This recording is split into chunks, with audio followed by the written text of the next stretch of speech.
Steven, don't make me laugh. Do you know how much the cheapest car costs? $800,000. I'm a manager with a monthly salary of over $10,000. Even I can't afford the cars here. How would you, someone who delivers food for a living, have the money? Steven let out a sigh. If he had known earlier how much John had changed, he wouldn't have called him here. And coincidentally, John was also the manager of this car center. Where's your boss? Tell him to come here. I want to talk to him myself. Are you here to cause trouble because you found out that I'm the manager of this place? If you have something to say, you can talk to me. Steven couldn't be bothered to argue with John anymore, so he found a seat and sat down. I'll give you 3 minutes. If your boss doesn't show up, I'll make you regret it. 3 minutes isn't necessary. I'll make you regret it right now. John called a few security guards over. If Steven wouldn't leave, then he would have no choice but to use force. Before anyone could make a move, the owner of the car center returned. What are all of you doing? John didn't expect his boss to show up and see this commotion. It's not serious. Someone's just causing trouble. I'll kick them out right away. John motioned to the security guards. What are you waiting for? Throw him out. Wait, the owner said as he looked down at Steven. Tell me why you're making a racket this early in the morning. You're bothering the other customers. I'm not here to make your lives difficult. I just want to buy a car. Steven's goal was simple. He wanted to purchase a car of his own to drive his wife wherever she wanted to go. John didn't believe that someone who could barely afford a meal could possibly have the money to buy a luxury car. Boss, don't listen to his nonsense. He delivers takeout for a living. It's impossible for him to buy one of our cars. Steven was amused when John repeatedly put him down. It was clear that John didn't want to be acquainted with him anymore. Steven looked up at the owner. I changed my mind. I don't want to buy a car. I want to buy your car center. John and the owner were at a loss for words. Besides Steven, there were several other customers in the store. They had been minding their own business until they heard him say something ridiculous. Did I hear him right? Did he just say he wants to purchase this entire store? The cars alone are worth $90 million. What a pity. He's so young, but he's out of his mind. If he can't even afford one of these cars, how can he afford to buy the store? John recovered from his shock and laughed. Are you crazy?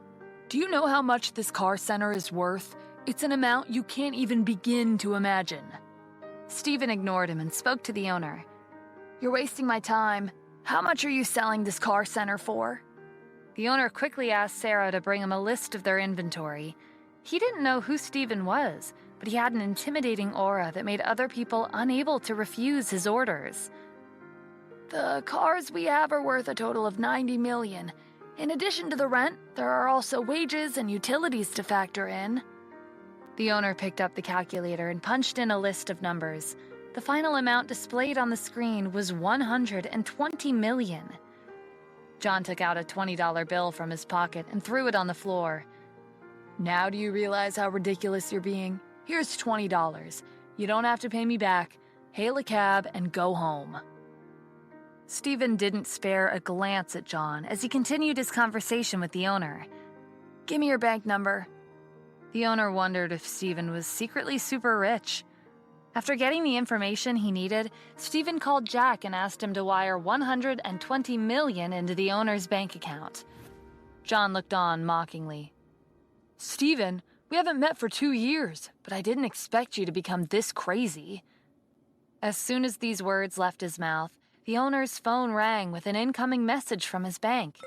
He had received $120 million. The owner was in disbelief at the number of zeros in the message. He almost dropped his phone. John thought the owner was too angry to speak. You don't have to deal with him. If you leave it to me, I'll teach him a lesson. After working here for 2 years, John had made connections with several wealthy people. The owner had also told him that he had a talent for this field. Someone like Steven couldn't match up to him. The owner glared at John and kicked him without warning. Are you trying to drag me down with you?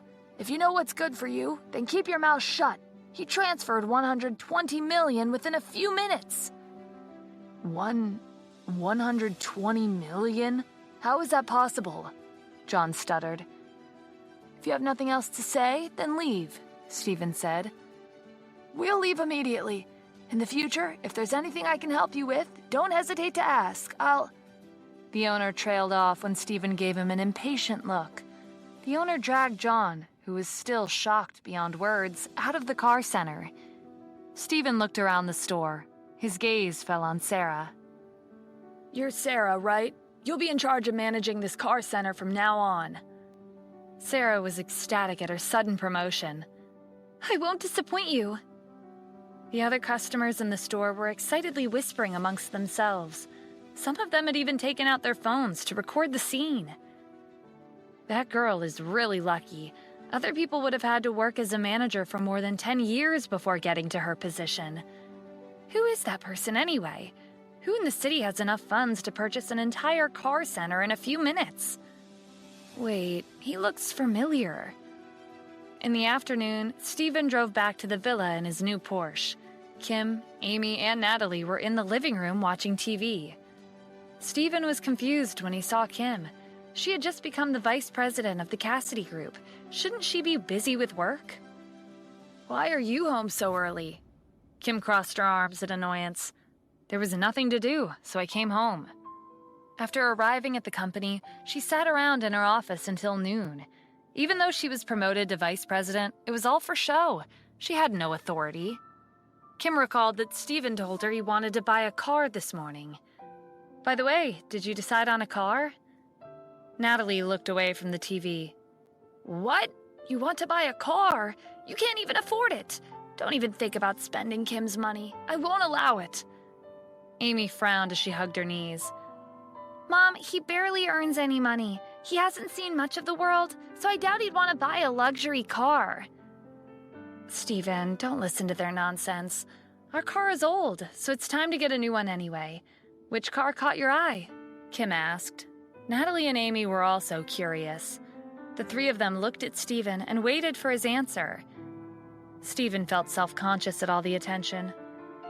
Well, you see, I went to a car center and saw a Porsche. Amy cut him off.